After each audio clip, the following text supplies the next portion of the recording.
नमस्कार दोस्तों, आपका हमारे YouTube चैनल में स्वागत है।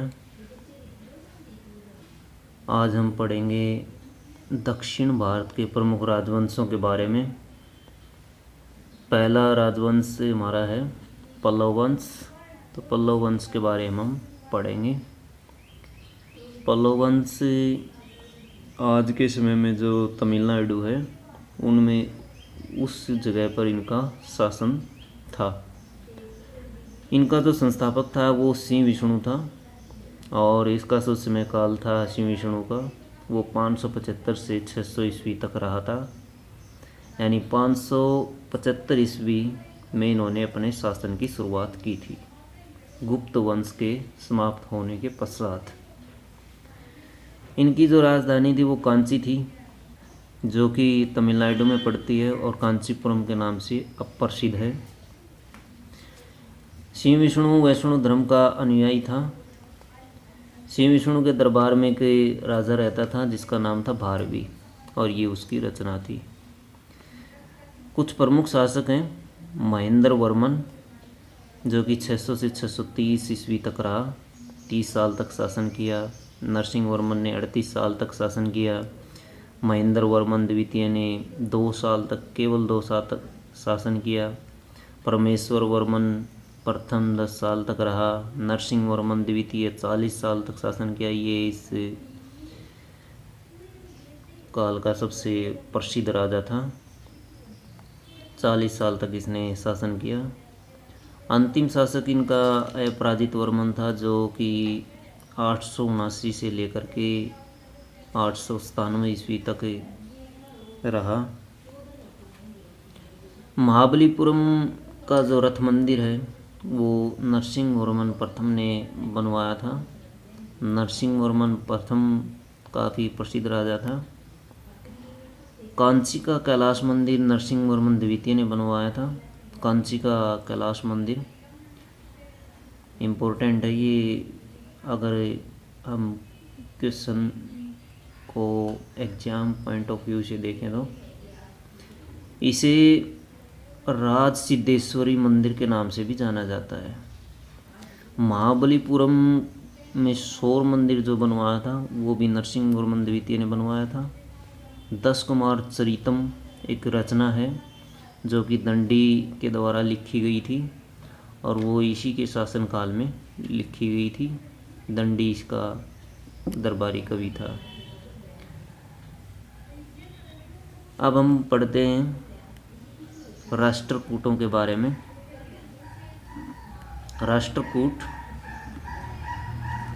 राष्ट्रकूटों का संस्थापक दंतीदुर्ग था। एक पॉइंट हमारा रह जाता है पल्लव वंश के बारे में। मुक्तेश्वर और वैकुंठ पेरुमल का जो मंदिर थे ये प्रसिद्ध मंदिर है, काफ़ी बार एग्जाम में आए हुए हैं। दोनों मंदिर नरसिंह वर्मन द्वितीय ने बनवाए थे। राष्ट्रकूटों के बारे में पढ़ेंगे। दंतीदुर्ग 752 ईस्वी में इसने राज्य की स्थापना की थी। राजधानी थी इसकी मनकीर। मनकीर को मान्यखेत के नाम से भी जाना जाता है। वर्तमान में मालखेड़ सोलापुर के निकट स्थित है, जो कि महाराष्ट्र में पड़ता है। प्रमुख शासक इनके कृष्ण प्रथम, ध्रुव, गोविंद तृतीय, गोविंद द्वितीय, अमोघवर्ष, कृष्ण द्वितीय, इंद्र तृतीय, कृष्ण तृतीय रहे हैं। एलोरा का प्रसिद्ध जो कैलाश मंदिर है वो कृष्ण प्रथम ने बनवाया था। ध्रुव एक प्रसिद्ध राजा था जिसको एक उपाधि मिली हुई थी धारावरस की। गोविंद तृतीय ने पल्लव वंश, पांड्य वंश, केरल और गंग वंश के शासकों को पूर्ण रूप से नष्ट कर दिया था। अमोघवर्ष इनका काफ़ी प्रसिद्ध शासक रहा है।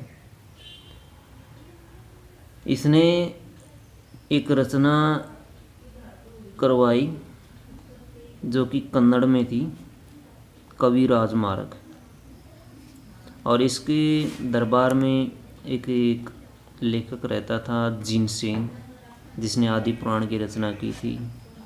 अमोघवर्ती सक्तायन नाम का एक और लेखक था जिसने अमोघवर्ती की रचना की थी। अमोघवर्ष के दरबारी लेखक थे ये दोनों के दोनों। अल-मसूदी एक अरब का निवासी था जो कि इसके इंद्र तृतीय के दरबार में आया था।